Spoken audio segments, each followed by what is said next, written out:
Sarjana Teknik, Magister Teknik, yang terhormat Dr. Insinyur Aki Isjudarto, Magister Teknik, serta yang terhormat Bapak Ibu dosen dari ITNY, serta saya mengucapkan terima kasih kepada Bu Rida atau Mbak Rida yang memperkenalkan saya dengan Bapak Ibu semua di ITNY. Nah, izinkan, saya bisa share screen. Di sini saya akan menyampaikan pengenalan teknik eksplorasi berdasarkan kaidah teknik pertambangan yang baik. Jadi, kaidah teknik pertambangan yang baik ini sudah diatur oleh pemerintah, oleh Kementerian SDM. Nanti saya akan jabarkan. Jadi, adik-adik mahasiswa ataupun calon mahasiswa nanti ketika berjumus atau setelah lulus nanti bekerja di dunia pertambangan, itu ada aturan yang harus ditaati oleh perusahaan tambang. Nah, salah satunya juga itu akan diimplementasikan oleh pelaksana kegiatan penambangan pada saat bekerja nanti.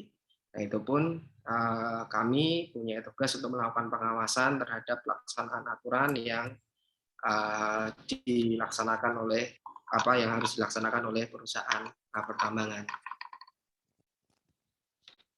Nah, ini profil singkat saya. Tadi sudah disebutkan jabatan sekarang Inspektur Tambang Ahli Muda. Saya juga beberapa kali mengisi pelatihan dan juga mengikuti pelatihan di luar negeri, juga sering diminta untuk menjadi narasumber di PPSDM Geo Minerba untuk terkait aspek teknis pertambangan. Ini juga masih menjadi asesor untuk pengawas operasional. Nanti pengawas operasional itu kalau nanti setelah adik-adik jadi pekerja di dunia pertambangan harus melakukan sertifikasi pengawas operasional. Nanti ada. Kalau ini di luar topik yang akan kita bicarakan. Tapi di sini nanti saya akan akan memperkenalkan terkait dengan teknik eksplorasi sesuai dengan kaidah teknik pertambangan yang baik. Nah, ini untuk outline yang akan saya sampaikan. Jadi pertama adalah peraturan perundang-undangan terkait, yang kedua teknik eksplorasi pertambangan, terus ada studi kelayakan. Nanti saya akan bahas sedikit terkait dengan studi kelayakan tambang, khususnya terkait aspek teknis pertambangan. Nah, ini adalah jadi dasar hukum dasar hukum yang paling tinggi adalah Undang-Undang Dasar Pasal 3 negara, kemudian diturunkan menjadi Undang-Undang 4 2009, namun sekarang sudah direvisi menjadi Undang-Undang Nomor 3 Tahun 2020. Nah, ini PP sekarang masih berlaku dan sedang dilakukan revisi untuk finalisasi di Bapak Presiden. Nanti saya akan jelaskan bahwa melalui amanat dari undang-undang tersebut yang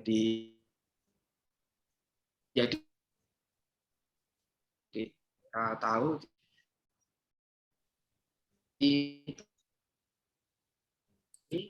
peraturan menterinya adalah peraturan menteri SDM terkait kaidah teknik pertambangan, yaitu KPN SDM 1827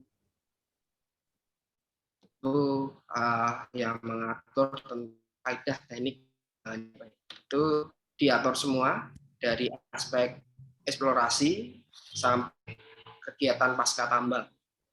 Di reklamasi dan pasca tambang juga diatur di situ. Nanti kalau adik-adik ingin memahami aturan di dunia pertambangan terkait aspek teknik dan lingkungan, bisa dibaca di KPN SDM 1827 2018. Nah, ini adalah aturan yang mengharuskan kepada perusahaan dari kegiatan reklamasi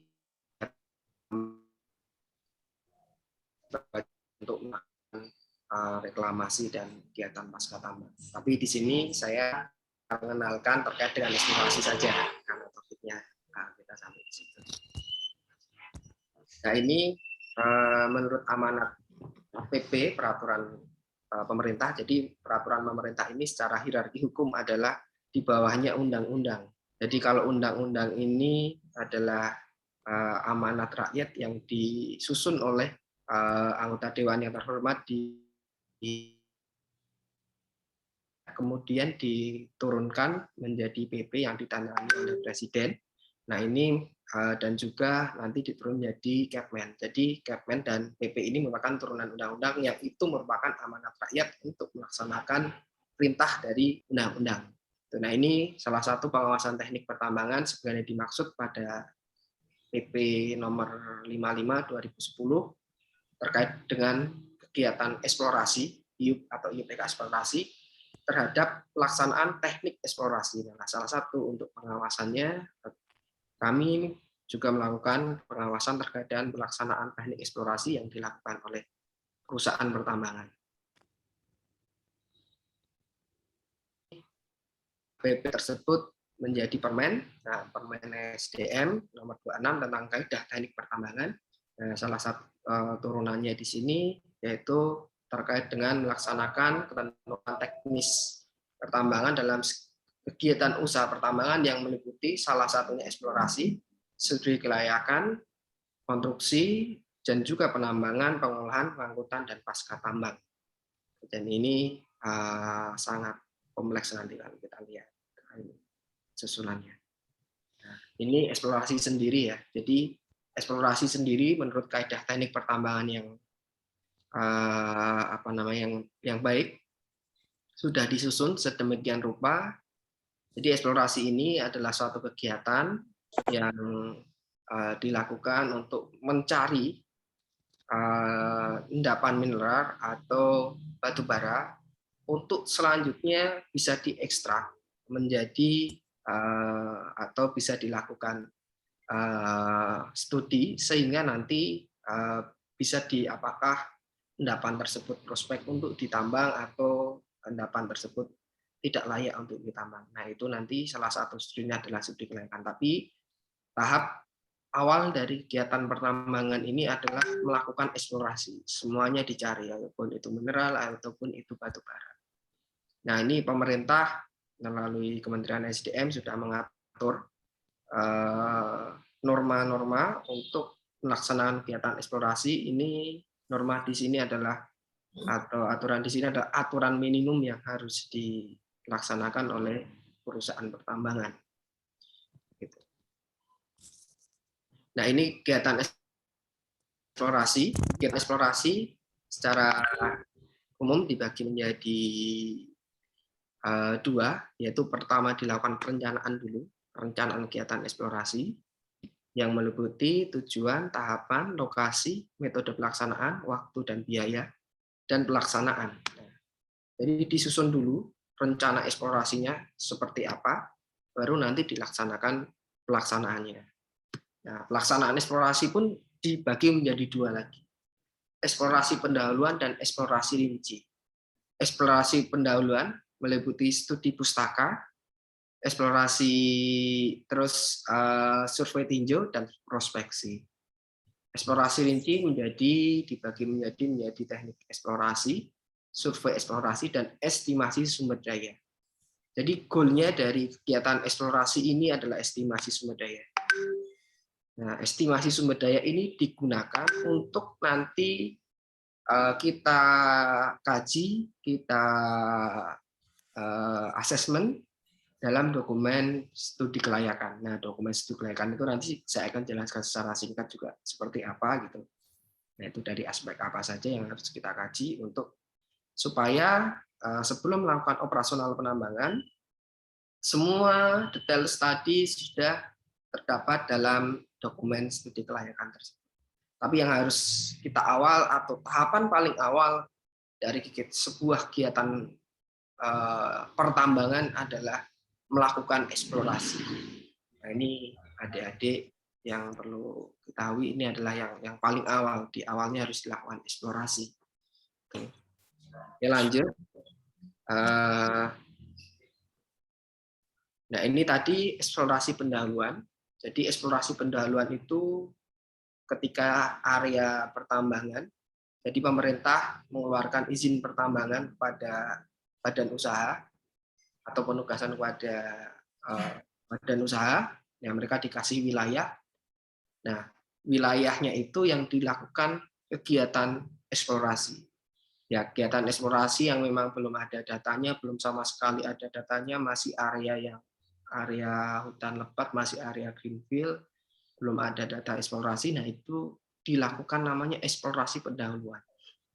Jadi yang dilakukan pertama adalah studi pustaka. Kita mencari studi-studi pustaka di area yang wilayah kerja izin usaha pertambangan tersebut. Nah, ini di ketentuan bahwa studi pustaka harus menggunakan referensi yang dapat dipertanggungjawabkan secara ilmiah. Jadi memang jangan asal referensi dicomot, tapi memang referensi yang secara ilmiah dapat dipertanggungjawabkan. Terus yang kedua adalah survei tinjau. Dari studi pustaka dikembangkan lagi menjadi survei tinjau, yaitu pemetaan geologi secara regional, penginderaan jauh, pendataan singkapan, pemetaan batuan pembawa komoditas tambang. Penginderaan jauh dapat meliputi citra satelit, foto udara, atau airborne data lainnya yang menggambarkan skala 1:50.000. Jadi di survei tinjau ini masih general melakukan kegiatan penginderaan jauh dan kegiatan lainnya yang dapat mendukung data eksplorasi.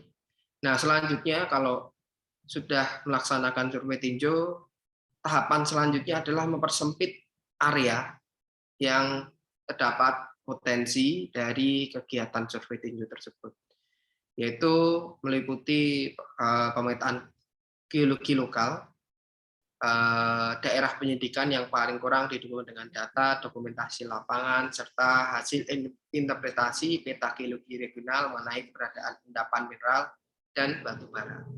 Ini dari prospeksi, dari survei tinjau dia yang skalanya 50.000, lebih dari 50.000, dipersempit lagi areanya menjadi skala 25.000 untuk supaya dapat dilakukan kegiatan yang lebih detail lagi. Nah, ketika kita melaksanakan prospeksi, kita sudah melaksanakan selanjutnya adalah melaksanakan eksplorasi rinci. Ketika sudah menentukan area prospek, tahapan selanjutnya adalah melakukan eksplorasi rinci. Eksplorasi rinci itu salah satu kegiatannya adalah pemetaan geologi. Jadi nanti kalau mungkin adik-adik mahasiswa geologi atau adik-adik mungkin diperkenalkan juga di prodi teknik pertambangan terkait dengan peta geologi. Nah, peta geologi ini merupakan peta dasar untuk melaksanakan kegiatan eksplorasi. Nah, kalau mahasiswa geologi, goalnya atau outputnya dari kalau sudah sarjana harus bisa membuat peta geologi. Nah, ini salah satu peta geologi di wilayah kontrak karya di Kalimantan Tengah. Nah, ini peta geologi juga harus detail gitu kan, dengan skala peta, terus harus cross check, harus real data lapangan, terus peta geologi lokasinya apa namanya, peta geologi lokal dan detailnya ada atau tidak. Jadi pelaksanaan kegiatan mapping geologi ini harus dilaksanakan oleh perusahaan pertambangan, yaitu salah satunya adalah peta geologi detail gitu. Nah, ini adalah output dari peta geologi tersebut. Terus setelah melakukan pemetaan geologi, tahapan selanjutnya adalah melakukan penyelidikan geofisika. Geofisika ini adalah suatu penyelidikan yang menggunakan perangkat yang menggabungkan antara geologi dan ilmu fisika terkait dengan sifat fisik dari batuan tersebut. Jadi nanti seorang explorer gitu kan, dia akan melaksanakan penyidikan geofisika untuk melakukan identifikasi keberadaan mineral dengan metode tertentu. Nah, ini mungkin nanti akan pada saat kuliah juga mungkin akan dikenalkan terkait dengan metode-metode geofisika. Misalnya adalah geolistrik, terus nanti geomagnet, ada graviti dan macam-macam. Itu adalah salah satu untuk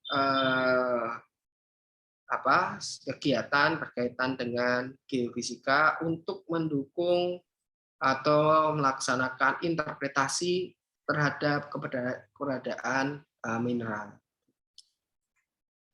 Kalau sebelah kiri ini adalah logging geofisika, ini dilakukan untuk endapan batu bara.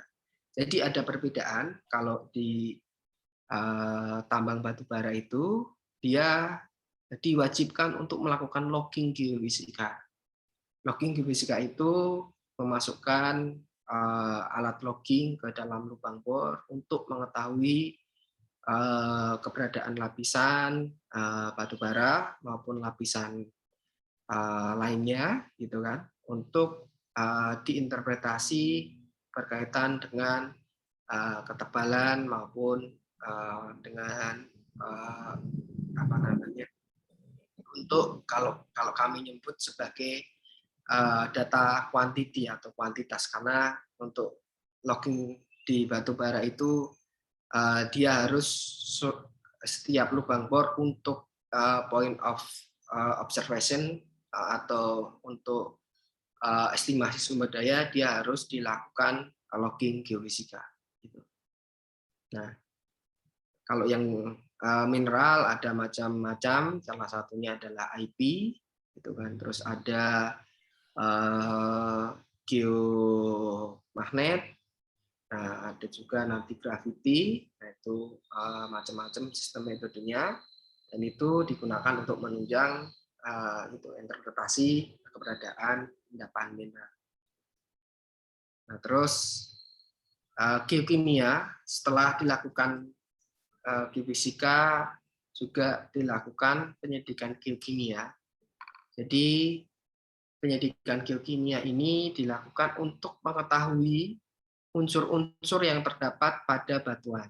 Nah, biasanya geokimia ini masih geokimia permukaan, jadi secara sistematis akan mengambil sampling permukaan, batuan itu berada di kelokan sungai atau berada di tanah atau soil sampling untuk mengetahui sebaran atau misalnya dari endapan mineral tersebut. Kalau yang dicontohkan ini adalah Cu, copper, gitu kan, tembaga, sebaran dari tembaga tersebut. Nah, ini pengambilan contohnya harus sistematis dan sesuai kaidah dan standar. Terus lanjut parit uji. Nah, kegiatan lainnya untuk melakukan pengambilan sampel dapat dilakukan parit uji dan sumur uji. Jadi parit uji dan sumur uji ini punya tujuan yang hampir sama dengan pengeboran, yaitu untuk melakukan mengidentifikasi, melakukan stratigrafi dari area tersebut, melakukan pengambilan sampel kalau di batu bara untuk mengetahui ketebalan lapisan batu bara gitu. Nah, tapi memang di aturan sudah diatur bahwa untuk dimensi dan geometri sumur uji sudah ditentukan supaya ketika melakukan pembuatan sumur uji maupun parit uji, pelaksana yang melakukan pekerjaan tersebut aman gitu kan, terhindar dari bahaya. Makanya di aturan keadaan teknik pertambangan, geometri dan dimensi dari parit uji maupun sumur uji kita atur supaya tidak berdampak langsung terhadap keselamatan maupun lingkungan. Misalnya lebar atas, lebar bawah banding lebar atas 3:4, terus kedalamannya tidak boleh lebih dari 3 meter. Terus untuk sumur uji diameter minimalnya adalah 1 meter dan kedalamannya sesuai dengan aspek keselamatan. Jangan sampai nanti orang yang melakukan pengambilan sampel di bawah itu keselamatannya terancam ketika dia data teknis harusnya bisa dioptimalkan di sini, tapi jangan lupa untuk aspek keselamatan. Terus selanjutnya, selain metode sumur uji dan parit uji dari kegiatan tersebut, dilakukan pengeboran. Jadi pengeboran ini ketika kegiatan pemetaan geologi sudah dilakukan, terus tadi geofisika sudah dilakukan, termasuk juga geokimia sudah dilakukan, mungkin beberapa spot dilakukan sumur uji atau dilakukan parit uji. Nah, pengeboran ini karena biayanya itu mahal, ini biasanya dilakukan setelah identifikasi area prospek tercermin pada kegiatan eksplorasi. Ya, sudah tahapan-tahapan tadi sebelum tadi sudah dilakukan, dia akan melakukan pengeboran. Nah, pengeboran ini ditujukan untuk mengetahui kondisi bawah permukaan dari suatu lokasi atau ketempatan mineral ataupun batu bara. Jadi dalam ketentuan itu, kalau untuk mineral logam, dia harus menggunakan full coring.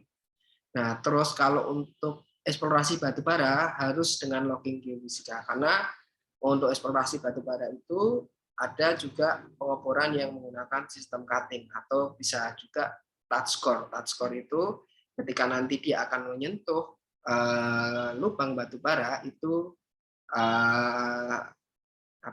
korbannya akan diubah menjadi pengeboran coring sehingga batu bara dapat diambil, tapi di atasnya itu yang hasilnya bukan full core.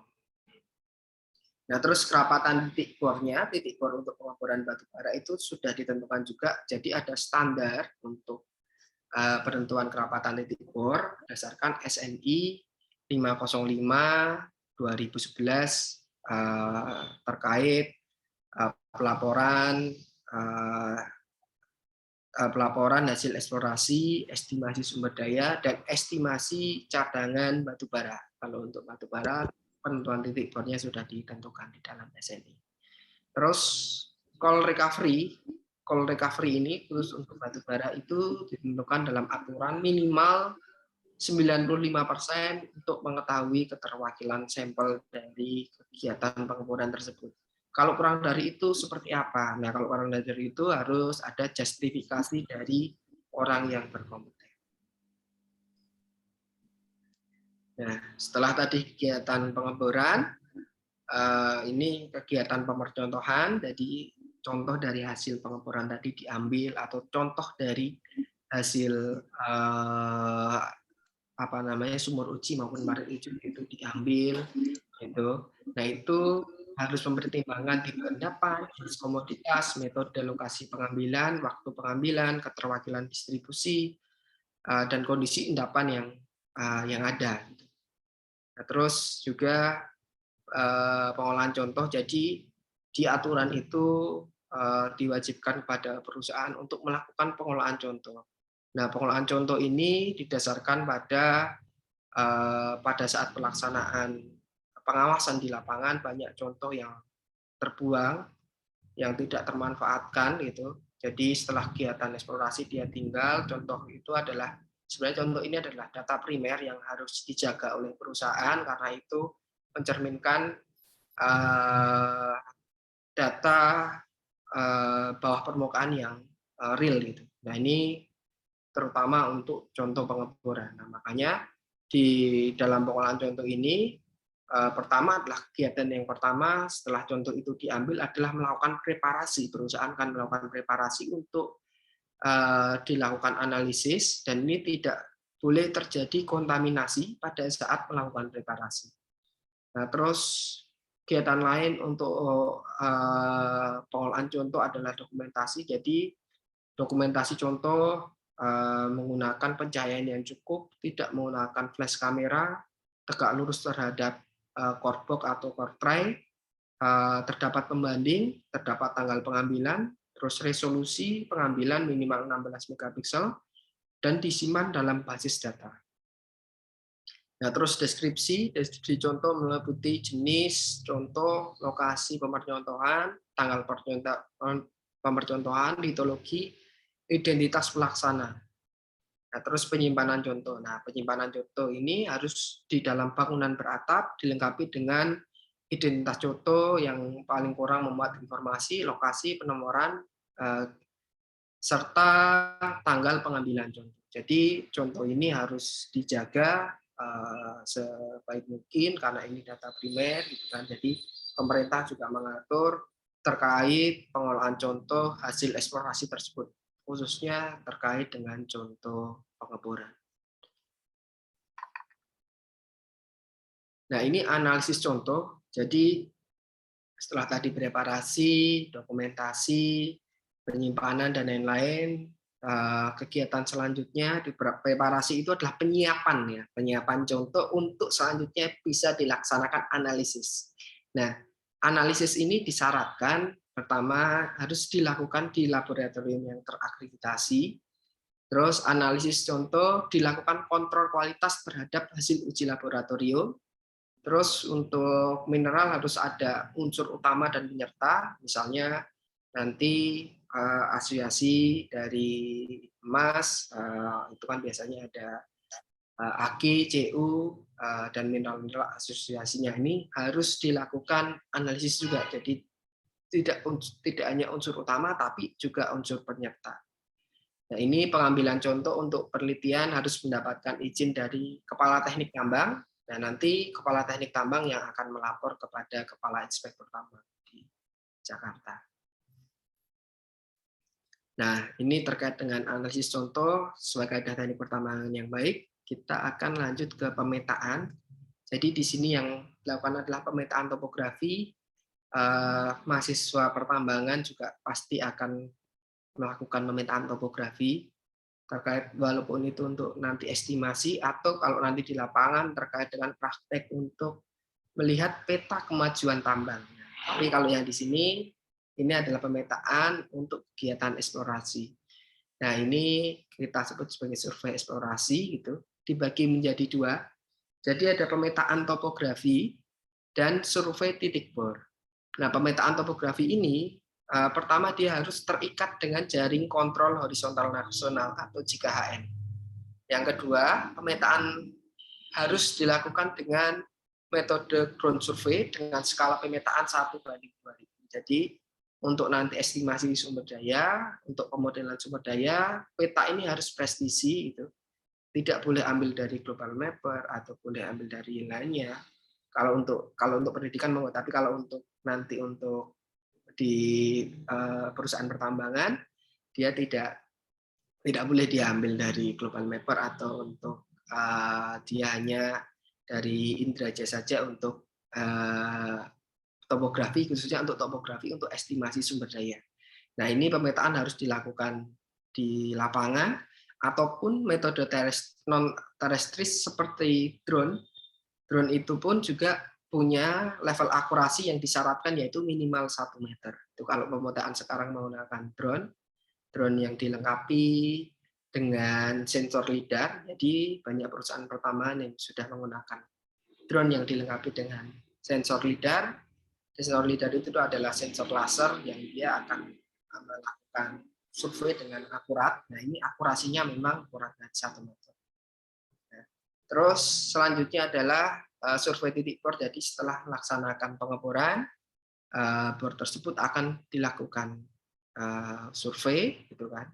Dilakukan survei menggunakan metode ground survey terestris atau pemetaan ground survey, menggunakan nanti kalau adik-adik melakukan praktek bisa menggunakan theodolit atau total station pada saat melakukan survei. Nah, ini nanti di dalam pekerjaannya di lapangan dia harus menggunakan ground survey.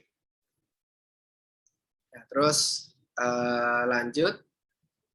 Selanjutnya, setelah tadi kita melaksanakan eksplorasi, melakukan pemetaan topografi, dan melakukan pemetaan survei titik bor, kita sudah melakukan analisis, mengetahui kualitas dari suatu endapan tersebut atau batu bara yang dilakukan analisis, kita mengetahui lokasi yang sudah dilaksanakan bor. Yang selanjutnya adalah melakukan pengolahan data hasil eksplorasi.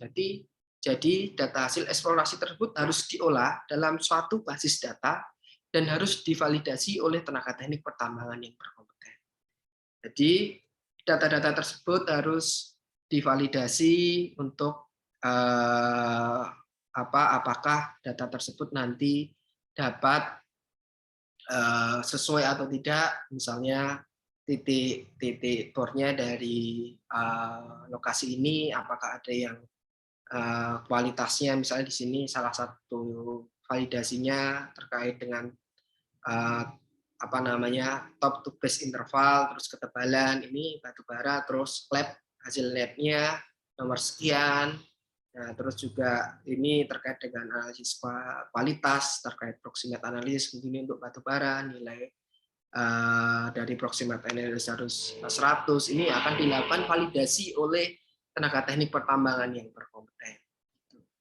Nah, ini validasi ini sebelum dilakukan namanya pemodelan. Jadi setelah kita melakukan kegiatan eksplorasi, survei topografi, survei kolar, kita akan melakukan pemodelan. Jadi si tambang ini akan kita modelkan sesuai kondisinya seperti apa, kondisi sebenarnya di lapangan seperti apa. Makanya harus kita modelkan untuk nanti bisa dilakukan perencanaan penambangan.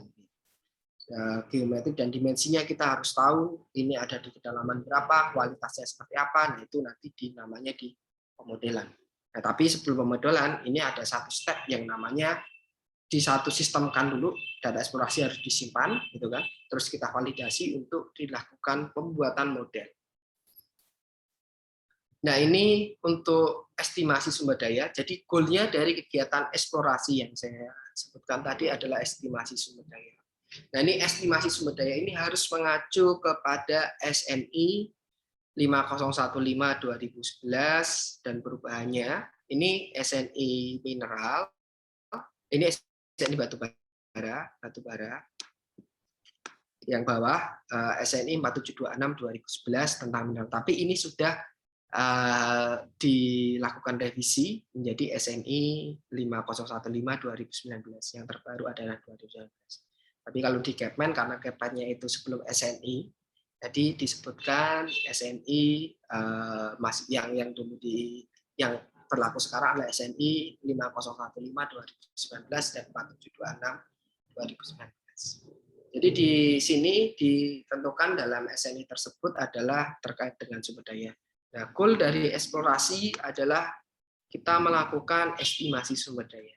Nah, ini sumber daya tereka, terunjuk, dan terukur. Di sumber daya sendiri dibagi menjadi 3 kategori, tereka, terunjuk, terukur. Nah, sumber daya ini adalah suatu potensi endapan yang sudah dilakukan kalkulasi sehingga kita mengetahui geometri dan dimensinya, dan ini harus mempunyai alasan reason untuk dapat diekstraksi secara ekonomis itu. Jadi di sini sudah punya reason ekstraksi secara ekonomis. Nah, ini kemudian kalau kita menyebutnya sebagai cadangan, dia harus dilakukan uji beberapa faktor. Nah, salah satu faktornya adalah faktor penambangan, pengolahan, pemurnian, ekonomi, pemasaran, legal, lingkungan, sarana-prasarana, sosial, serta peraturan perundang-undangan. Nah, semua faktor ini nanti akan diuji dalam namanya dokumen studi kelayakan. Nah, tapi tingkatan sumber daya ini dia meningkat kalau keyakinan geologinya meningkat. Jadi kalau keyakinan geologi meningkat, itu dia akan menaikkan tingkatan sumber dayanya. Nah, dari yang terendah ini adalah sumber daya tereka.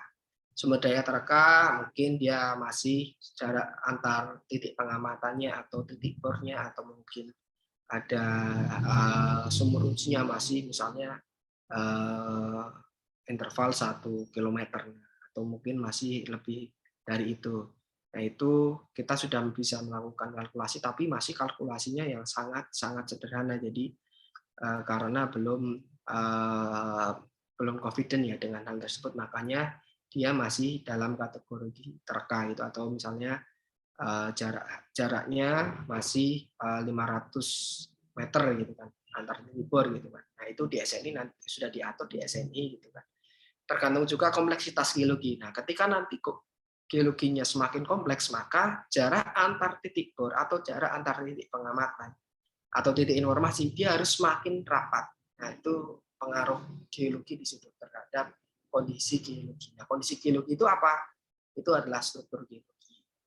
Nah, ini sumber daya ini yang nanti akan kita konversi menjadi cadangan terkira atau menjadi cadangan terbukti. Nah, di cadangan ini kalau kita menyebutkan cadangan adalah suatu endapan yang dia sudah layak atau ekonomis untuk ditambang. Kalau kita menyebutkan cadangan, ya kita tambang besok pun dia sudah bisa gitu. Nah, itu kalau kita sebut cadangan. Di situ karena dia sudah dilakukan beberapa modifying factor atau faktor mengubah beberapa faktor yang kita ujikan untuk bisa dilakukan apakah itu bisa disebut cadangan atau bukan. Nah, terus ini untuk listing ke bursa saham harus melapor kepada Dirjen sebelum melakukan listing perusahaan. Untuk sebelum melakukan listing itu harus menyampaikan pernyataan kompeten person yang di situ ada neraca, terada laporan terkait dengan sumber daya dan cadangan, dan itu disampaikan kepada Dirjen atas nama Menteri, dan tanggung jawab dan tanggung gugat terhadap suatu pernyataan sumber daya dan cadangan itu pada kompeten person. Nah, kompeten person ini adalah orang atau yang melakukan verifikasi atau estimasi terhadap sumber daya tersebut dan cadangan yang ada. Nah, itu kompeten person. Nah, ini sedikit singkat terkait dengan studi kelayakan tambang. Jadi studi kelayakan tambang ini dilakukan sebelum perusahaan melakukan operasional kegiatan penambangan. Nah, salah satu variabelnya ada 3 variabel utama, yaitu dikaji secara ekonomi, lingkungan, dan keteknikan. Nah, di sini saya mungkin akan membahas terkait dengan keteknikan. Nah, ekonomi ini terkait dengan nanti ada payback period, terus nanti parameter-parameter ekonomi lain, harga komoditas, dan lain-lain. Nah, itu di parameter ekonomi. Nah, parameter lingkungan ini, jadi sebelum perusahaan pertambangan itu melakukan kegiatan penambangan atau kita sebut biasanya itu operasi produksi, itu harus diuji dengan 3 parameter ini. Nah, salah satunya adalah lingkungan.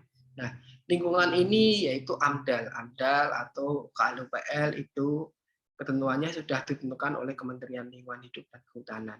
Dan salah satu di AMDAL itu yang termasuk juga nanti reklamasi dan pasca tambang serta dampak lingkungannya semuanya diuji di lingkungan ini. Nah, tapi di sini saya tidak akan ngomong lebar terkait dengan lingkungan, saya ngomong lebar terkait dengan keteknikannya. Nah, seperti apa sih studi kelayakan terhadap aspek-aspek keteknikannya?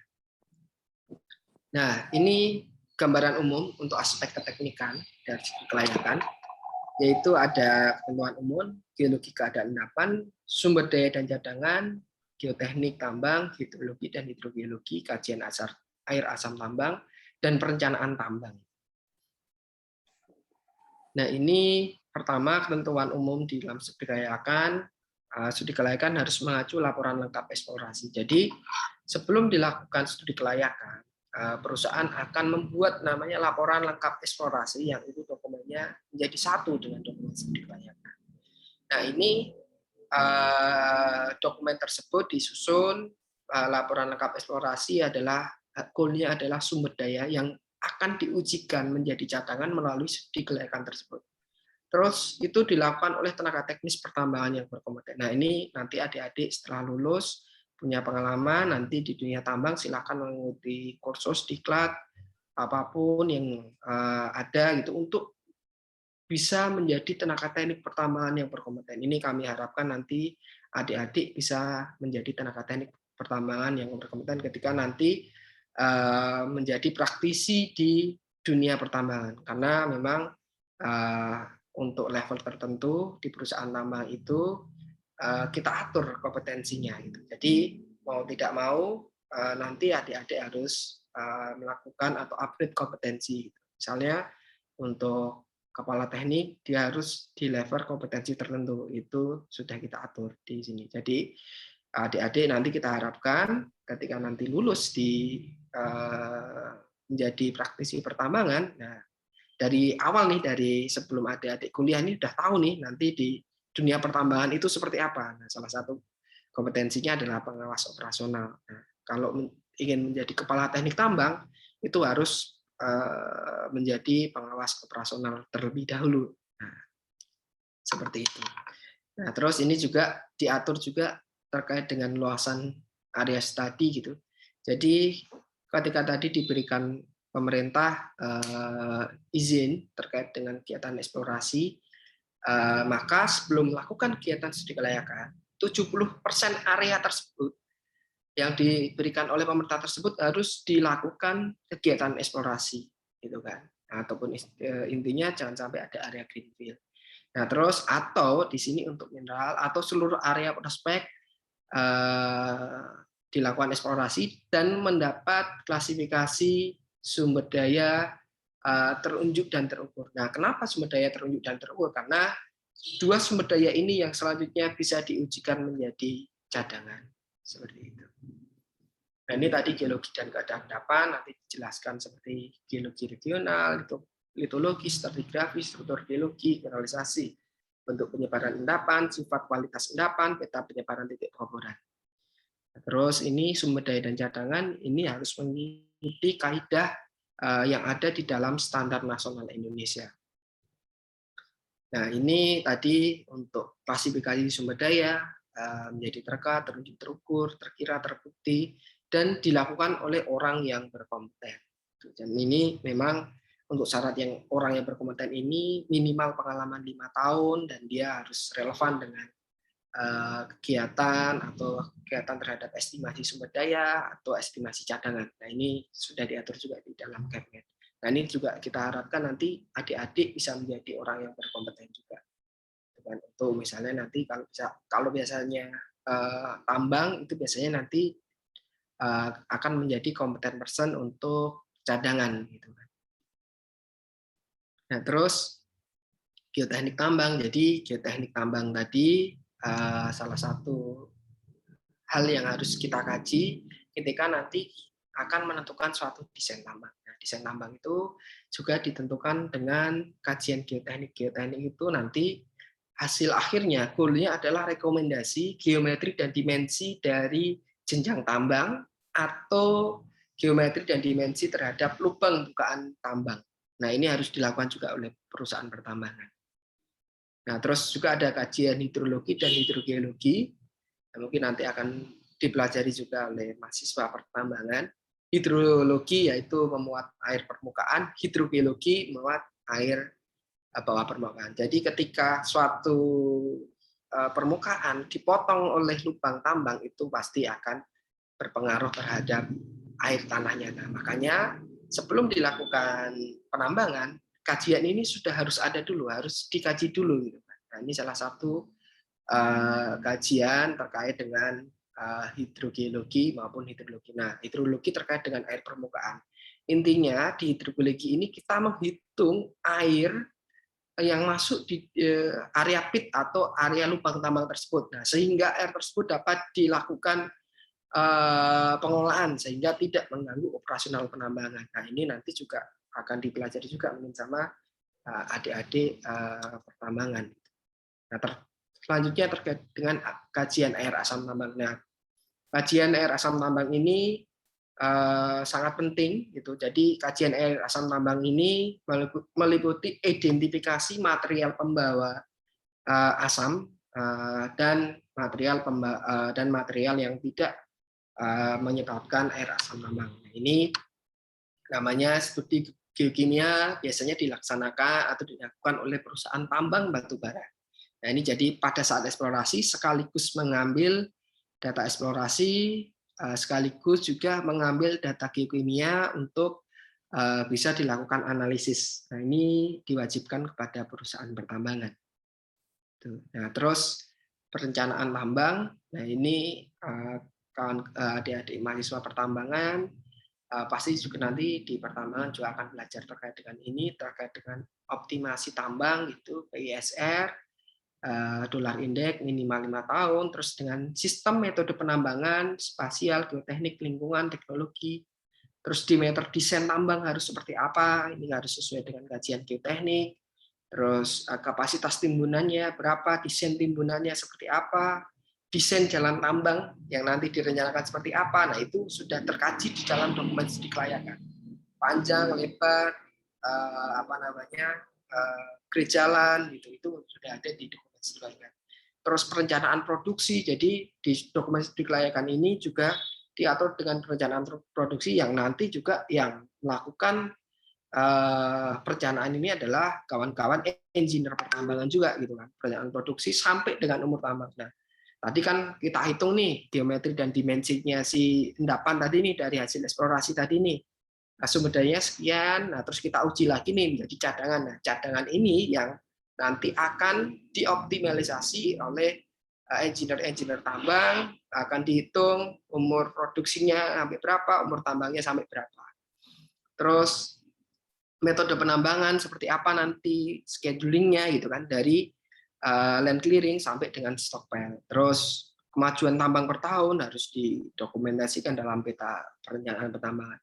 Terus peralatan pertambangan, apakah itu nanti ekskavator ataupun itu dump truck atau peralatan pendukung, nah itu sudah dikaji juga di dalam dokumen studi kelayakan. Nah, ini pastinya kawan-kawan adik-adik mahasiswa teknik pertambangan nanti akan belajar terkait dengan peralatan pertambangan. Terus sarana dan prasarana dan daya dukung dari sarana dan prasarana tersebut. Jadi daya dukung itu di aturan kita gitu, itu sudah ditentukan juga harus ada daya dukung. Salah satunya yaitu dengan kajian geoteknik. Terus metode pemberian batuan, apakah nanti si endapan ini akan dilaksanakan dengan metode gali bebas atau metode garu atau metode peledakan, itu dikaji juga dalam dokumen studi kelayakan. Terus juga fasilitas penampungan dan pengolahan air tambang itu nanti seperti volumenya berapa, debit yang masuk berapa, debit yang keluar seperti apa, neraca airnya seperti apa gitu. Itu juga direncanakan di dalam dokumen studi kelayakan ini. Jadi dokumen studi kelayakan ini merupakan dokumen yang komprehensif yang memang di situ menjadi acuan pada saat pelaksanaan kegiatan penambangan. Nah, ini perubahan dokumen studi kelayakan terkait dengan aspek teknik, yaitu ketika studi kelayakan itu dapat berubah atau dapat berubah ketika pertama perubahan atau penambahan lokasi penambangan termasuk perubahan jenis dan atau karakteristik komoditas tambang. Terus perubahan urutan penambangan yang baru akhir, perubahan umur tambang misalnya sudah direncanakan umur tambangnya sekian, tapi karena misalnya 10 tahun nih, tapi karena ada penambahan cadangan sehingga umur tambangnya menjadi lebih panjang menjadi 15 tahun atau 20 tahun. Nah, itu bisa dilakukan perubahan studi kelayakan.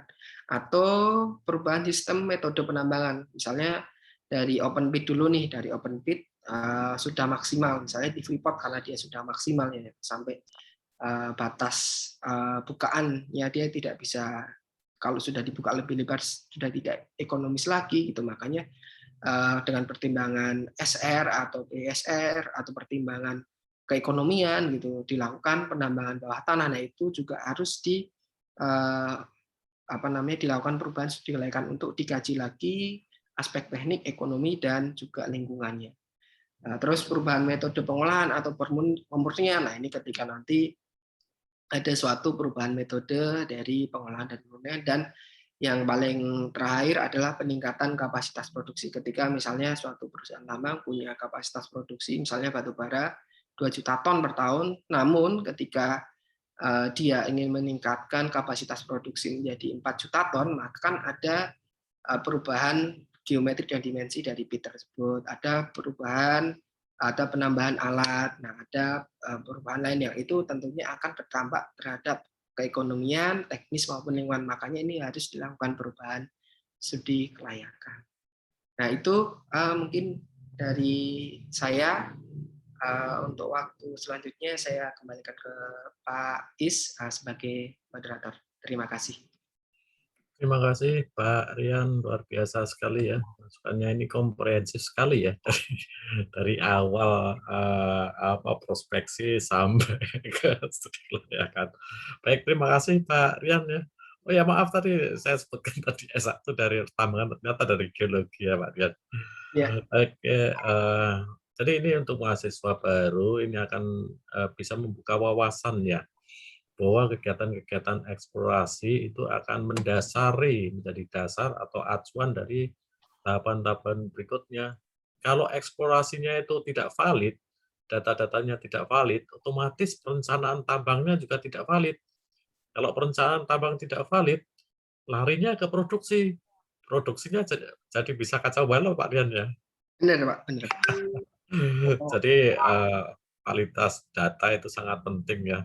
Atau mungkin seperti dulu kasusnya Busang itu ya Pak Rian ya, bahwa data itu tidak valid sehingga jadi kacau di industri pertambangan itu ya Pak Rian ya. Ya, benar. Terima kasih Pak Rian, ini masukan atau makalahnya, pembelajarannya untuk kita semua ya. Pak Rian, kalau saya dengar dari aturan pemerintah bahwa perusahaan tambang itu harus menyisihkan berapa persen keuntungannya untuk kegiatan eksplorasi ya. Karena cadangan itu kalau diambil terus-menerus, itu lama-lama cadangannya habis. Apakah betul dan apakah sudah diimplementasikan di lapangan itu Pak Rian? Ya, Karena Pak Rian kan inspektur tambang, jadi mengawasi terus. Itu pertanyaan saya Pak Rian. ya. Ya, jadi memang ada namanya dana ketahanan cadangan ya. Jadi perusahaan ya nanti di aturan baru di Permen di apa namanya Undang-Undang 3 memang diwajibkan pada perusahaan untuk melakukan eksplorasi setiap tahun ya. Jadi ketika nanti dia eksplorasinya masih eksplorasi pendahuluan harus ditingkatkan menjadi eksplorasi rinci gitu kan. Nah, salah satunya menyisihkan sebagian gunanya untuk dana ketahanan cadangan tersebut gitu. Nah, tujuannya seperti apa? Tujuannya untuk meningkatkan sumber daya atau cadangan nasional sehingga dapat dioptimalkan, Pak. Jadi untuk keberlanjutan tambang bisa seterusnya bisa bisa apa namanya inilah bisa menerus lah, Pak. Jadi memang pemerintah di Undang-Undang Nomor 3 untuk kegiatan eksplorasi ini juga konsennya juga sangat luar biasa gitu. Nah, salah satunya mewajibkan pada perusahaan untuk melakukan kegiatan eksplorasi setiap tahun, nah, untuk update terus data sumber daya dan cadangan tersebut. Oh iya, jadi memang sudah wajib ya untuk menyisihkan sebagian keuntungannya. Berapa persen itu Pak Rian dari keuntungan dari perusahaan kalau yang di aturan pemerintah? Nah, kalau persentasenya memang belum diatur di dalam PP karena PP-nya masih ini ya Pak, masih on progress untuk PP undang-undang. Oh, Tapi memang aturan sebelumnya itu belum ada gitu kan, aturan sebelumnya untuk melakukan eksplorasi setiap tahun itu di Undang-Undang Nomor 4 itu belum ada, tapi di Undang-Undang 3 sudah ada. Nah, ini nanti untuk pelaksanaan teknisnya masih menunggu turunnya apa namanya aturan di bawah Undang-Undang 3 ini, Pak. Tapi secara konsepsi sudah ada seperti itu. jadi aturannya sudah ada, cuma jobdesk-nya belum ada ya. Nah, karena Jadi aturan pelaksananya harus dengan ini ya, harus dengan apa namanya peraturan pemerintah itu kan. Karena kalau undang-undang apa namanya tidak dilengkapi dengan aturan pemerintah atau juknisnya dengan apa namanya aturan menteri, nah itu biasanya belum di apa pelaksananya belum ada gitu. oh iya. Terima kasih Pak Rian, itu yang jadi pertanyaan saya. Cadangan semakin lama semakin habis, gimana nanti untuk industri tambang di Indonesia? Baik ini untuk mahasiswa baru dan juga ternyata beberapa ada juga yang alumni yang sudah bekerja di perusahaan tambang yang termasuk ikut di sini. Oke, baik. Selanjutnya saya buka sesi pertanyaan ya mengenai kegiatan eksplorasi kaitannya dengan aturan-aturan yang ada ya, karena eksplorasi itu nggak boleh ngawur, sudah ada aturannya ya. Jadi untuk mahasiswa baru bisa membuka wawasan mengenai apa itu kegiatan eksplorasi. Saya buka untuk sesi tanya jawab.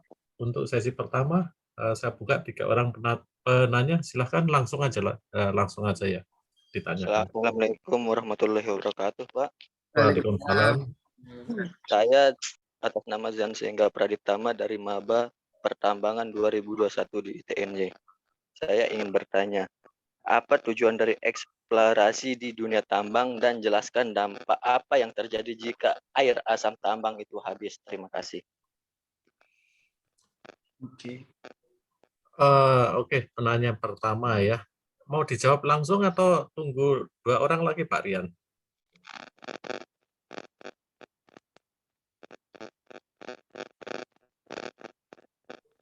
Atau tunggu 2 orang lagi untuk penanya? Silahkan 2 orang. Silahkan yang mau bertanya. Saya Pak Ya, sebutkan namanya. izin bertanya. Ya. Sebelumnya, Assalamualaikum warahmatullahi wabarakatuh. Salam sejahtera untuk kita semua. Ya. Perkenalkan, nama saya Astri Manwata, Maba tahun 2021, asal dari Maluku. Pak, saya ingin bertanya, di bagian teknik eksploitasi pertambangan, kegiatannya itu penyelidikan geofisika. Gini Pak, mengenai pertambangan di Freeport. Itu kan umur Freeport-nya itu kan lumayan lama ya Pak. Apa dampaknya jika batasan galinya itu semakin dalam? Gitu Pak. Apa dampak yang terjadi nanti? Dan proses eksploitasinya ini, batas kedalamannya pertambangan itu berapa kedalamannya Pak? Terima kasih Pak. Oke, ya sudah ditangkap pertanyaannya ya untuk di Freeport ya. Kamu dari Papua atau dari Maluku? Siapa dari Maluku? Oh, dari Maluku. Oke, baik. Nanti akan dijawab oleh Pak Rian ya. Mahasiswa baru juga ya, ada 2 orang penanya dari mahasiswa baru. Selanjutnya 1 orang lagi penanya, silakan. Silakan.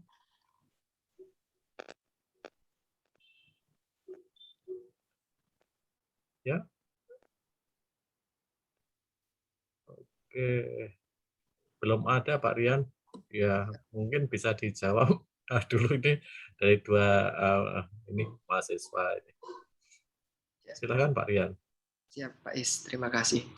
Mohon maaf saya matikan video mungkin karena tadi saya sempat terputus, koneksinya kurang bagus Pak. Mohon maaf. Oh ya. Ya. Lebih stabil. Nah, pertama terkait dengan dari Zean ya, dari Mas Zian, terkait dengan eksplorasi dan dampak eksplorasi dan kalau air tambang habis. Nah, sebenarnya eksplorasi ini suatu kegiatan yaitu untuk menemukan suatu jebakan mineral atau endapan batu bara gitu kan.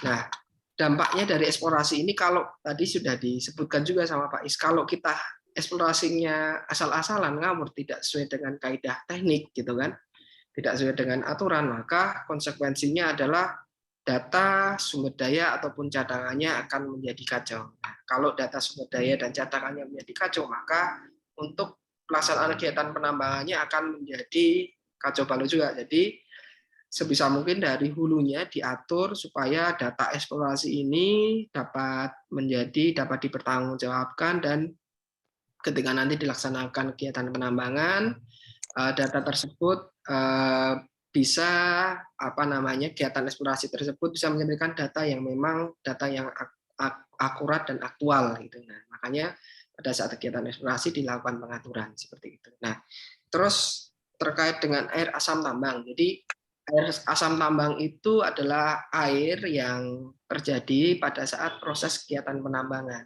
gitu kan. Nah, itu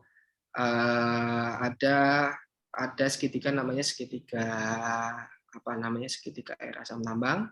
Nah, itu kan ada sulfida, terus ada oksigen, juga ada air tersebut itu kan yang dapat menjadi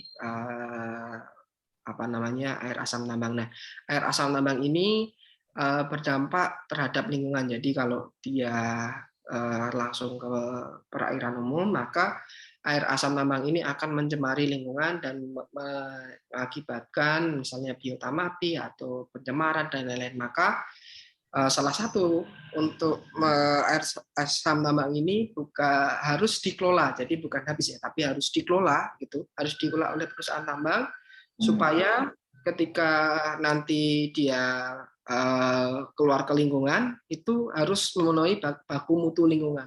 Baku mutu lingkungan itu juga sudah diatur oleh Kementerian Lingkungan Hidup terkait baku mutu untuk air hasil pertambangan dari batubara maupun mineral.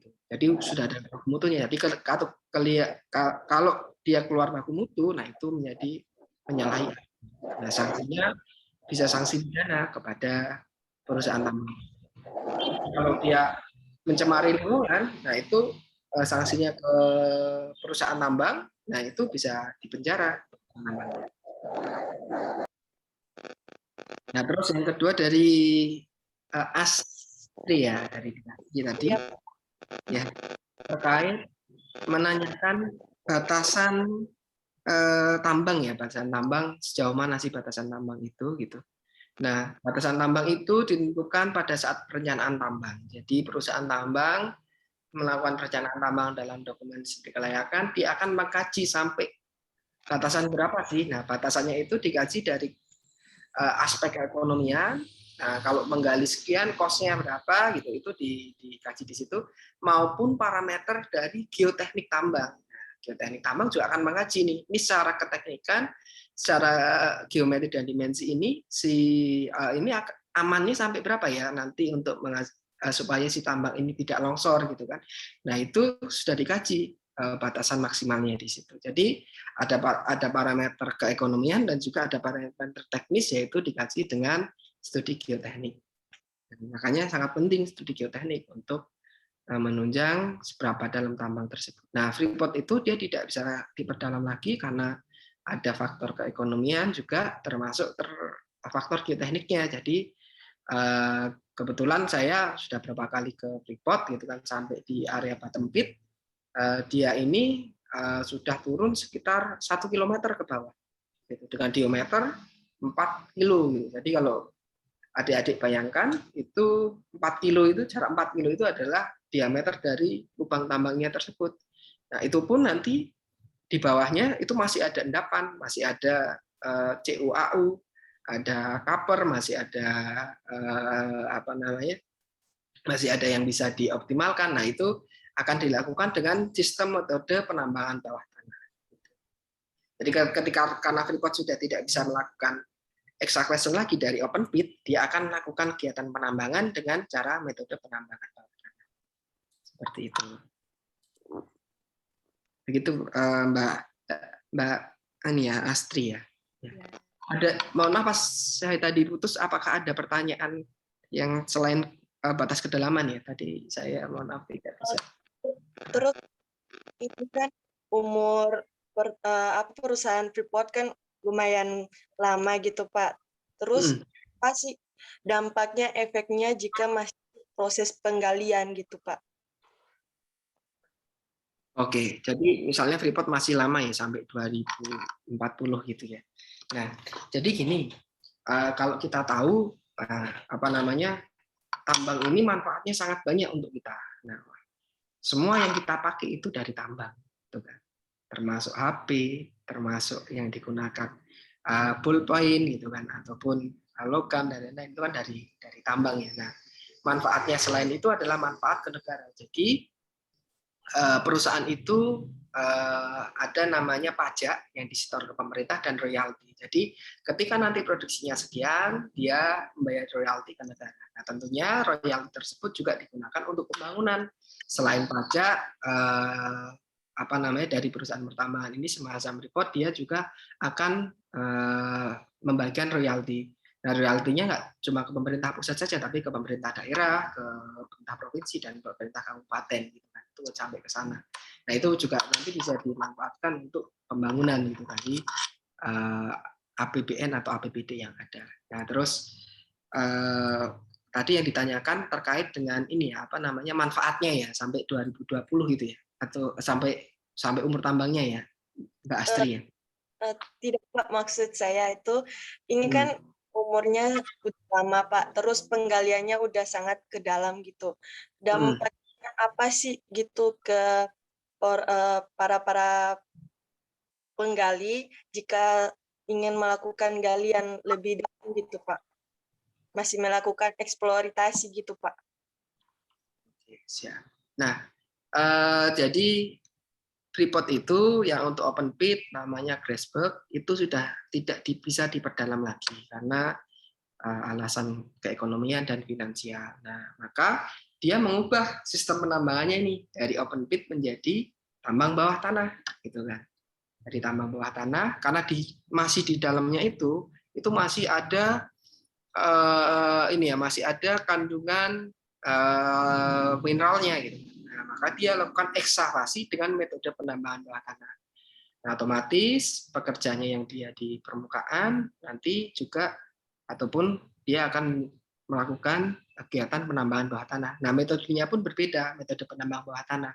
Dia akan melakukan ekskavasi dengan menggunakan peralatan yang berbeda dengan peralatan yang ada di tambang permukaan. Kalau yang di permukaan kan gede-gede ya, tambangnya gede, ekskavatornya gede. Kalau di bawah tanah terbatas gitu.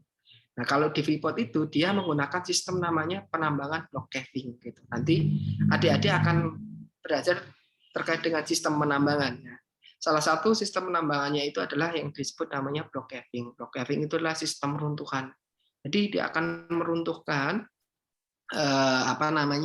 ore atau waste yang ada di atasnya gitu, atau material yang ada di atasnya dia akan runtuh ke bawah, dilakukan blasting, akan runtuh ke bawah, kemudian di bawah akan diambil menggunakan alat gitu, terus dia akan masukkan nanti di dalam konveyor untuk selanjutnya dia akan ke area crusher. Crusher itu area permukaan untuk nanti dilakukan pengolahan. Nah, itu dampaknya ke sana. Jadi Freeport itu dia masih punya cadangan yang masih besar. Nah, tapi cadangannya itu dia jauh di bawah gitu kan. Nah, dia habis di tambang permukaan, maka selanjutnya dia dilakukan penambangan bawah tanah. Nah, seperti itu, De Astri. Karena cadangannya masih ada gitu. Jadi masih bisa melakukan penambangan bawah tanah. Ya, makasih atas jawabannya, Pak. Iya. Gimana? Astri, bisa diterima? Iya, bisa Pak. membuka wawasan kamu oleh Freeport. Freeport tuh sampai tahun berapa ya? 2041 ya? Iya, Pak, untuk kontrak karyanya masih berpanjang 20 tahun. Dan sampai 2041 itu masih bisa dikeruk terus itu Freeport itu. Ya, oke. Saya lanjutkan untuk sesi 2. Silakan kalau ada yang bertanya, 3 orang penanya, silakan. Waktunya masih setengah jam lagi. Silakan adik-adik, mahasiswa baru atau mahasiswa yang sudah agak lama. Silakan. Ini ada direct message dari Liang Marven ya. Oh iya, Liang. Oke, Liang, ini salah satu praktisi nih Pak Aryan, praktisi pertambangan. Ada pertanyaan apa ini? Silakan Liang.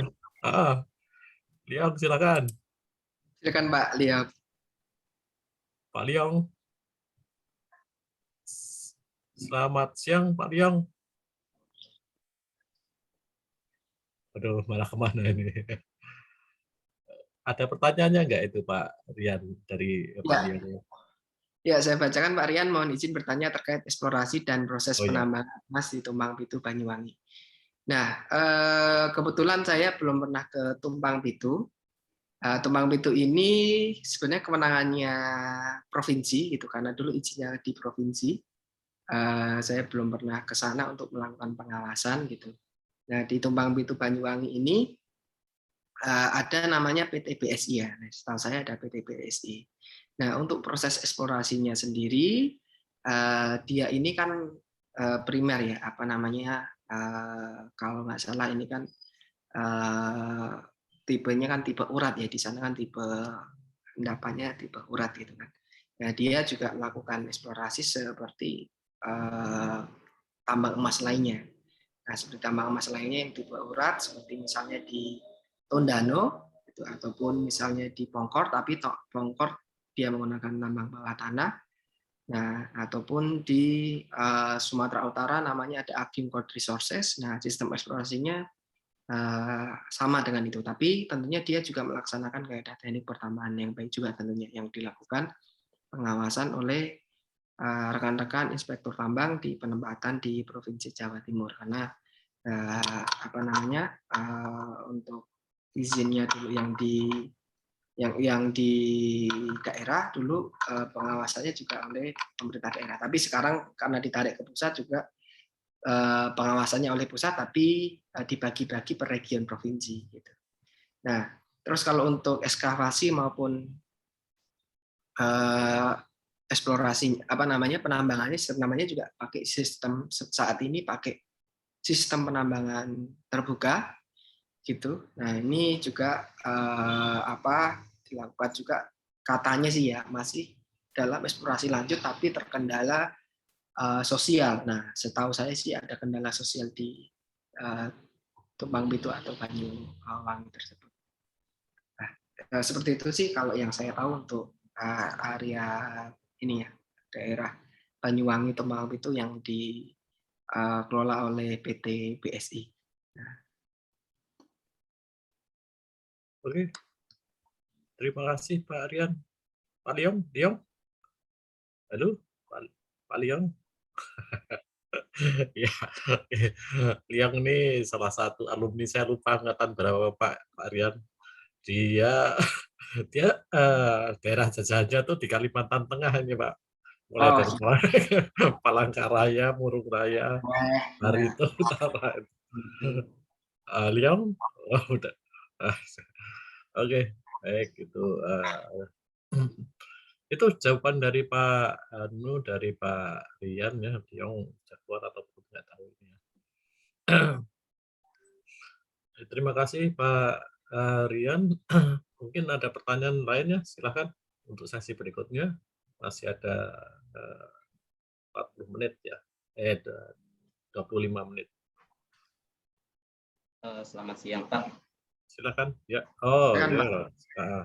Silakan. Ya, baik selamat siang Pak. Perkenalkan nama saya Yoel Dulpake Siwarisa.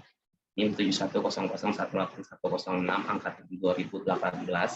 Pak Rian, saya ingin menanyakan Pak terkait dengan kan di Renstra PSDM itu kan ada arah kebijakan PSDM yang salah satunya itu mungkin mengacu ke supply side manajemen terkait jumlah pasokan Pak. Nah itu kan ada eksplorasinya tuh. Terkait eksplorasi tadi kan Bapak juga menyampaikan mengenai mapping ya Pak. Nah yang ingin saya tanyakan gini Pak, ada permasalahan terkait revisi Undang-Undang Nomor 3 Tahun 2020, di mana di revisinya itu tidak disinggung mengenai pembuatan peta standar wilayah pertambangan. Sedangkan kan peta itu bisa ngebantu tuh Pak untuk mungkin pemilihan kawasan hutan atau mempermudah izin, atau bisa juga mencegah adanya tumpang tindih wilayah pertambangan rakyat dengan wilayah pencadangan nasional. Nah, yang ingin saya tanyakan itu sebenarnya efek besar apa sih Pak ketika Undang-Undang Nomor 3 Tahun 2020 ini dia itu tidak membahas mengenai pembuatan peta standar wilayah pertambangan Pak. Padahal kan di undang-undang sebelumnya itu dibahas Pak. Gitu. Terima kasih Pak. Makasih ya Mas Yoel gitu. Jadi peta standar terkait dengan pertambangan itu sebenarnya sudah dipublik, jadi tidak perlu diatur lagi karena sudah pelaksana aturan lama sudah ada. Nah, kalau saya boleh bukakan, ini mungkin adik-adik juga jadi pengetahuan baru ya. Ini saya bukakan untuk peta pertambangan.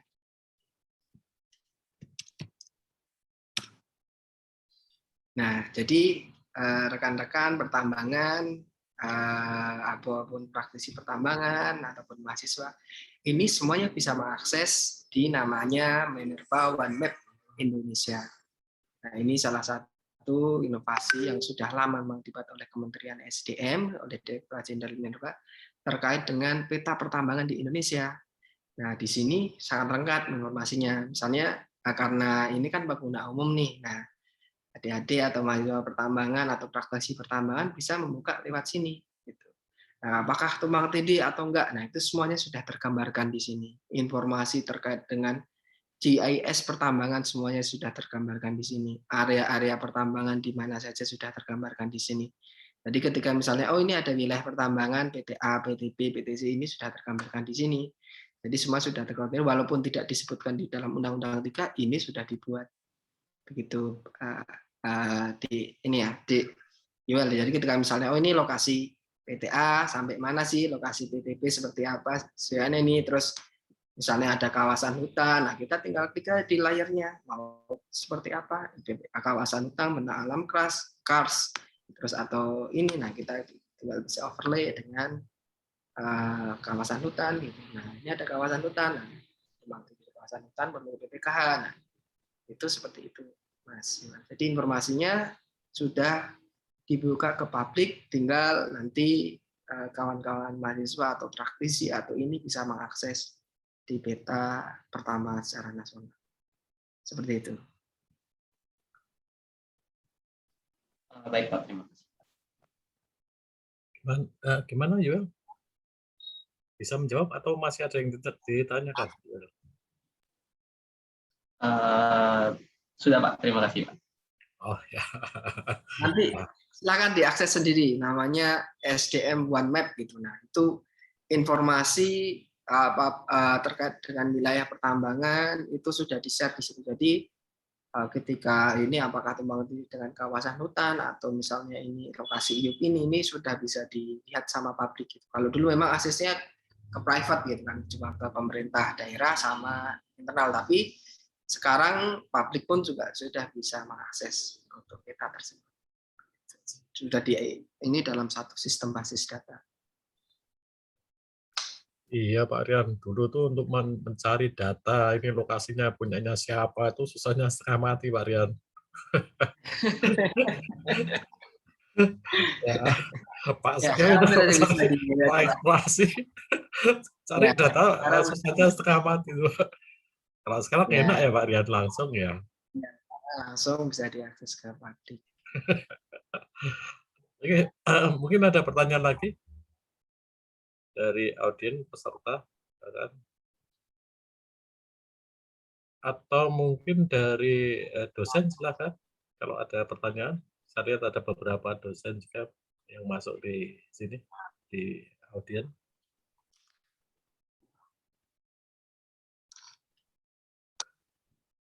Yang biasa eksplorasi di Pak Setio ini.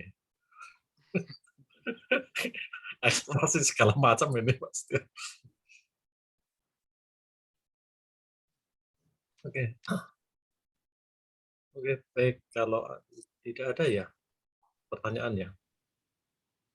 Baik, kalau tidak ada, saya silakan. Halilintar, maaf lah. Saya Halilintar, kakak kuat Halilintar. Silakan. Silakan.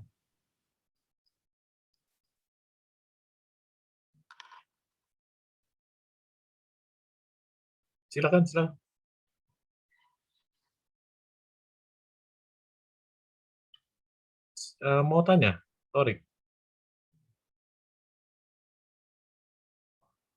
Oke, enggak tanya, cuma pencet aja ya tadi ya. Oke,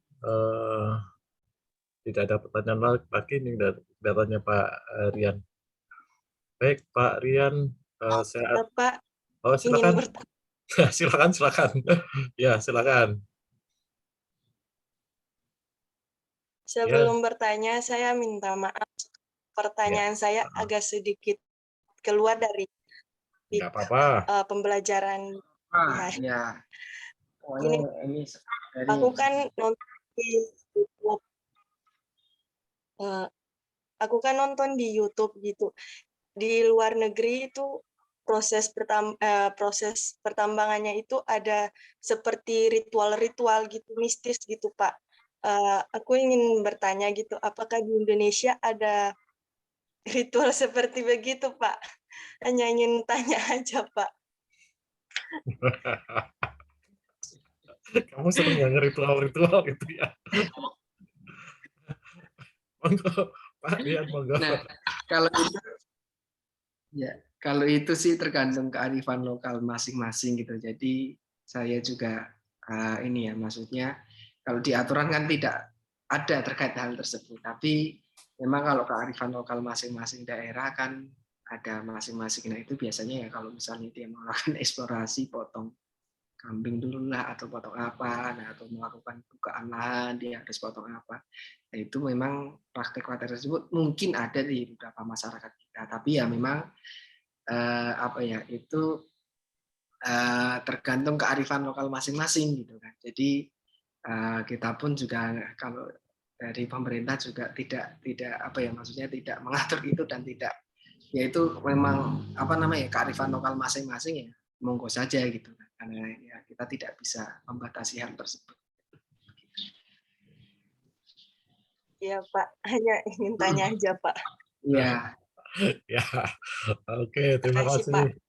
Terima kasih Astrid ya, karena kamu ini secara sosial itu memang masuk ya. Jadi kalau masuk atau melakukan kegiatan eksplorasi di suatu tempat, di suatu lokasi, betul-betul harus melihat kearifan lokal, adat istiadatnya itu bagaimana ya. Jangan sampai Anda masuk ke suatu lokasi, itu adat istiadatnya itu mengganggu komunitas atau masyarakat setempat. Itu bisa marah mereka nanti. Bisa dibawain barang nanti. Terima kasih Astrid. Oke, kemudian ini ada yang satu tanya ini, silakan siapa? Ini Selamat Ama siang, ya? Pak. Siang-siang, Ama. Ya, siang. Silakan, Ama. Saya maba baru asal Nusa Tenggara Timur. Mau bertanya, umur produksi tambang sekitaran berapa tahunnya, Pak? Jadi oke, Pak Mas ini ya, Antonius ya. Oke. Ya, Mas Antonius, umur produksi tambang itu ditentukan pada saat pembuatan dokumen studi kelayakan. Jadi banyak nih parameter untuk kita menghitung umur tambang, termasuk kapasitas produksi, gitu kan, jumlah cadangan, gitu.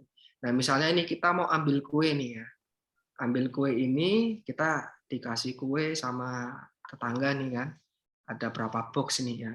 Nah, kita mau habiskan mau 1 orang atau mau 2 orang gitu. Nah, itu sama aja. Nah, kayak kita ketika di tambang kita sudah menemukan cadangan, nah itu tergantung kita mau habiskan dengan peralatan kapasitas produksi berapa. Nah, itu juga dihitung di situ. Tapi itu pun dikalkulasi keteknikan, keekonomian dan lingkungan gitu. Jadi apa namanya umur tambang itu ditentukan pada saat pembuatan dokumen studi kelayakan. Jadi nggak bisa kita tahu ini umur tambangnya sekian nih. Nah, tapi kita harus kaji dulu secara mendalam di dokumen namanya dokumen studi kelayakan.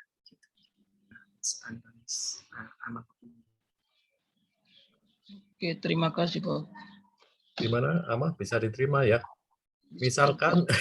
Misalkan kamu punya nasi satu piring gitu ya. Kamu makannya tergantung sendoknya. Kalau sendoknya besar, itu ya cepat sekali habis. Tapi kalau pakai sendok kecil, ya lama itu habisnya. Gitu ya. Itu logikanya seperti itu ya. Contohnya seperti itu. Ama ya? Itu. Baik, terima kasih Ama atas pertanyaannya. Oke, silakan kalau mau ada yang bertanya lagi. Ya, selamat pagi Pak buat semuanya. Saya ingin bertanya Pak. Pagi, silakan Alexi Tohang ya. Ya, saya Alexandi Sitohang dari mahasiswa baru Institut Teknologi Yogyakarta, angkatan 2021. Saya ingin bertanya kepada Pak Rian. Ini Pak, menurut tadi kan telah disinggung untuk kedalaman dari sebuah tambang yang kita merujuk dari Freeport tadi kan untuk maksimalnya itu tergantung dari kemampuan ekonomi atau peralatan baik dari Mohon maaf, persetujuan. Alex Sitohang ya, bisa dihidupkan kameranya supaya kita tahu Anda itu siapa itu. Iya, oke silakan. Ya silakan Alex Sitohang dari Batak ya. Iya Pak. Ya silakan. Iya Pak, tadi kan sudah menyinggung untuk kita kan sudah menyinggung tadi dari untuk kedalaman di Freeport itu kan maksimalnya itu tergantung dari keadaan di lapangan maupun ekonomi dari perusahaan, baik telah diizinkan dari SDM atau kemampuan dari perusahaan itu sendiri. Tapi saya sedikit ingin bertanya, yaitu untuk diameternya bagaimana Pak? Apakah ada maksimal diameter untuk pit itu sendiri atau bebas? Yang penting tetap merujuk atau dari peraturan atau sesuai dengan kaidah kelayakan tambang itu sendiri, baik dari gridnya atau grid jalan atau kemiringan benchnya itu sendiri Pak gitu. Jadi apakah ada maksimal diameter dari pit tambang itu sendiri? Iya Pak, sekian. Ya, oke. Terima kasih. Alexi Tuhang dari Sunda ya ini ya. Batak Pak. Ya, ya, oke. Silakan Pak Rian. Ya, jadi diameter tambang itu juga ditentukan dari kemampuan alat, terus dari keekonomian gitu. Kalau kita bisa aja sih menggali sebanyak-banyaknya, tapi apakah ekonomis atau enggak? Nah, gitu kan. Nah, itu salah satu parameternya. Terus selain itu dipengaruhi juga dari geoteknik. Nah, kita menggali sebanyak-banyaknya, tapi longsor atau enggak gitu. Nah, itu kan terkait dengan geoteknik. Nah, jadi untuk diameter itu sudah ditentukan, gitu kan? Sudah ditentukan dengan diameter sekian, ini secara ekonomi akan dapat keuntungan sekian, gitu kan? Dan juga secara teknikal dan kemampuan alat dari geometri dari lereng tersebut. Ketika kita semakin dalam, apakah akan jadi longsor atau enggak? Nah, itu juga diperhitungkan. Jadi geometri itu sudah ditentukan dari kajian awal, yaitu ya kajian geoteknik maupun terkait dengan peralatan dan keekonomian. Seperti itu, Bang Alexi Tuhang. Oh iya Pak, berarti kalau untuk diameter maksimalnya itu tetap merujuk pada kemampuan dan juga dari peraturannya juga Pak ya, berarti untuk demi keselamatan juga gitu. Ya, demi keselamatan. Jangan sampai nanti kita membangun sebaliknya tapi longsor terus. Nah, atau ini, nah itu kan sudah diatur juga. Jadi di aturan kita di kaidah teknik pertambangan yang baik yaitu mempertimbangkan harus dilakukan kajian namanya kajian geoteknik. Kajian geoteknik pun untuk menentukan batasan dari pit tambang tersebut. Iya Pak, siap Pak. Terima kasih Pak. Ya, Alex, bisa ditangkap ya, Alex dari Sunda. Siap Pak. Bisa. Terima kasih Pak. Ya, oke. Baik, mungkin ya ada pertanyaan terakhir, masih 10 menit, silakan kalau masih ada yang mau bertanya. Selamat pagi Pak, saya ingin bertanya. Ya, sebutkan namanya. Saya Iskia dari Maba. Ingin bertanya, kalau untuk berkarir di kementerian kayak ESDM itu, apakah harus strata 2? Dan kalau berkarir di kementerian itu penempatannya di mana ya? Terima kasih Pak sebelumnya. Ya, Pak Rian, monggo dijawab Pak Rian. Ya. Izin 1 menit azan sebentar Pak. Oh, J, monggo. Ya, monggo Pak Rian.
dari Mas Sisi tadi ya.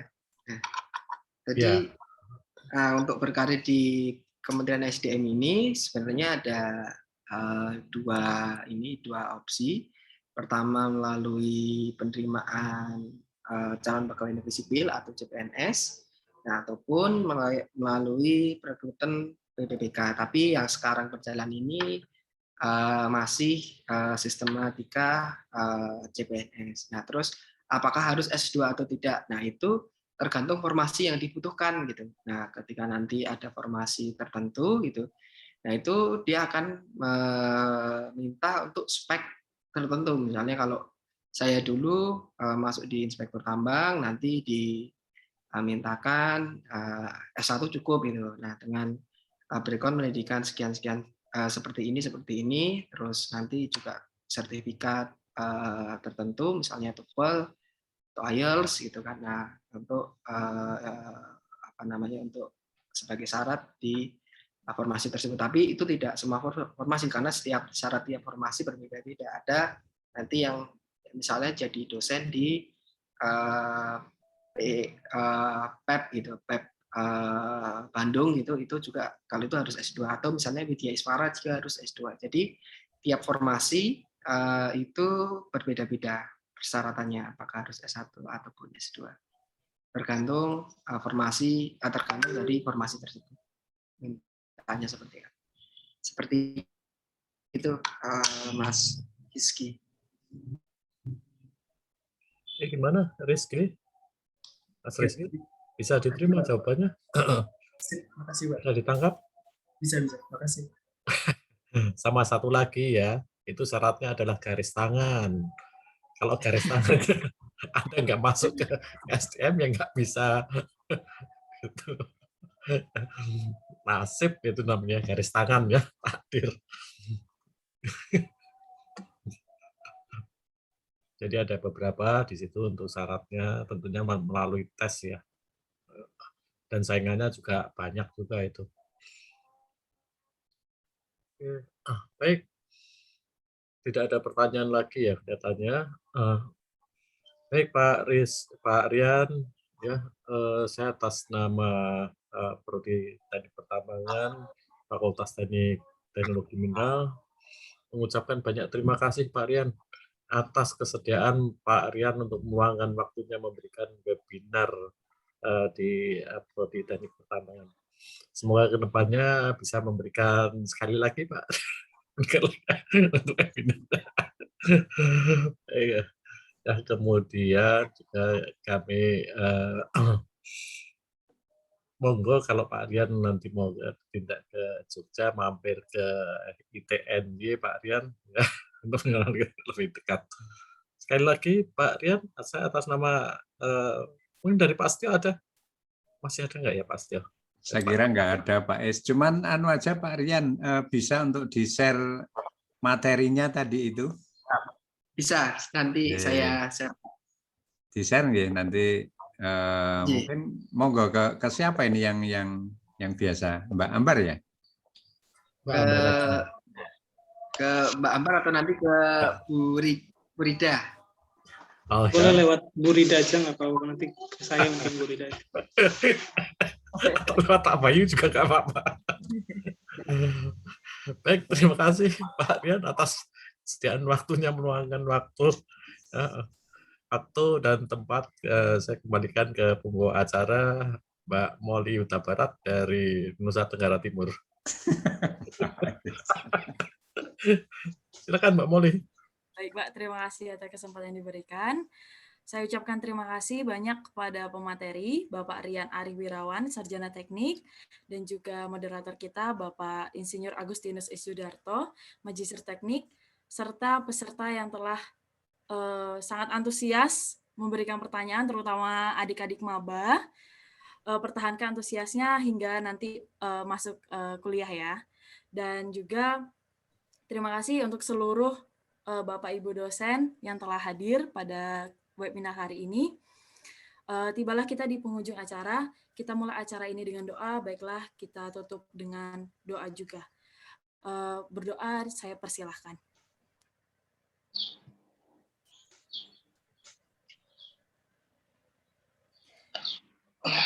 selesai. Terima kasih. Baiklah, sebelum mengakhiri webinar kita pada hari ini, kita akan ada sesi foto virtual bersama. Saya mohon untuk peserta, Bapak Ibu dosen untuk dapat mengaktifkan kameranya, karena nanti akan di-screenshot oleh panitia.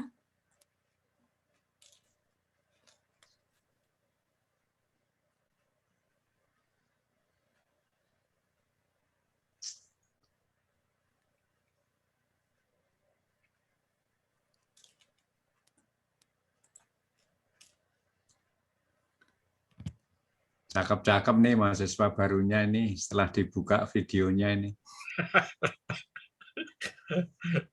Dekannya siapa dulu?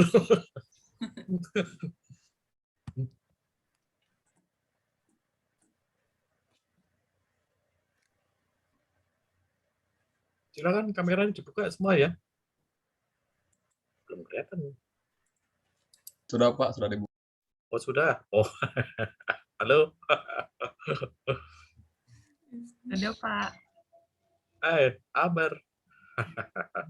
Baiklah, untuk peserta Bapak Ibu dosen, saya persilahkan untuk memberikan senyuman terbaik karena kita akan di-screenshot untuk foto bersama. Saya hitung mundur. Di sini ada 2 slide. Jadi slide pertama dulu. Senyum semuanya. 1, 2, 3. Oke, untuk slide pertama. Selanjutnya slide kedua. 1, 2, 3. Baik, terima kasih atas senyuman yang diberikan. Terakhir, saya selaku pembawa acara webinar tambang pada hari ini, saya mohon maaf atas segala kekurangan yang ada, dan juga saya terima kasih atas perhatian dan kerjasama seluruh peserta, Bapak Ibu dosen, dan juga pemateri dan moderator kami pada hari ini. Semoga ilmu yang kita dapatkan pada hari ini dapat bermanfaat di masa yang akan datang. Harta semakin hari semakin habis, tetapi ilmu semakin hari semakin bertambah. Wassalamualaikum warahmatullahi wabarakatuh. Shalom, Om Swastiastu, Namo Buddhaya. Waalaikumsalam. Waalaikumsalam warahmatullahi wabarakatuh. Makasih moderator. Terima kasih Pak Rian, Pak Skil, Pak Bayu. Terima kasih Pak Rian. Pak Rian lain kali ngisi di geologi ya. Ya, terima kasih Pak. Boleh Pak nanti kapan-kapan. Ya, sip. Sehat selalu Pak. Siap. Ya. Oke, Pak Rian, saya live ya Pak Rian. Terima kasih Pak Rian. Terima kasih Pak Is. Ya. Pak Is, terima kasih. Terima kasih. Pamit dulu. Ya Pak. Sampai ketemu lagi. Sehat selalu Pak. Ya, terima kasih. Amin. Ya. Salam, izin live. Terima kasih Pak Rian. Pak Bayu, izin live Pak Bayu. Iya. Waalaikumsalam. Terima kasih Pak. Salam dari Nusa Tenggara Timur. Ya. Terima kasih. Ama ya. Iya. Nusa Semangat Tenggara terus. Timur. Ya. Oh, dari Nusa Tenggara Timur ya. Oh, Ariski, apa kabar? Baik Pak. Tadi nyimak Pak soal mistis di tambang Pak ya. Kayaknya ada mata kuliah khusus Pak itu soal mistis Pak. Ya. Di tempat KP-mu ada nggak? Kayaknya nggak ada deh Pak soal Nggak mistis ada. di tambang. Oh iya. Mbak Ambar, Moli, makasih ya. Sama-sama Pak. Ya. Pamit Pak. Iya, sip. Saya Mbak. Terima kasih. Terima kasih. Saya juga. Assalamualaikum. Assalamualaikum.